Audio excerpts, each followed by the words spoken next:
Halo, selamat datang di channel Belajar Pintar. Sekarang kita akan mempelajari cara merubah UI atau User Interface pada LibreOffice 6.1.2. Pada video lainnya, jika kalian mengklik User Interface, maka kalian akan ditampilkan beberapa menu lagi di bawah bar. Tetapi pada LibreOffice yang baru saja kita install, ternyata User Interface itu tidak muncul sama sekali. Ini dikarenakan pada versi sebelumnya terdapat settingan yang sudah digunakan. Sekarang cara menampilkannya adalah, jadi sekarang kita akan mempelajari cara menampilkan UI terbaru pada LibreOffice 6.1.2.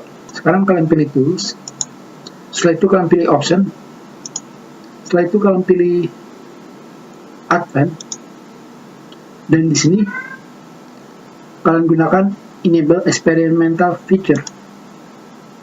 Setelah itu kalian pilih OK, dan setelah itu kalian press Start. Setelah itu kalian pilih lagi Filter, dan setelah itu kalian pilih View.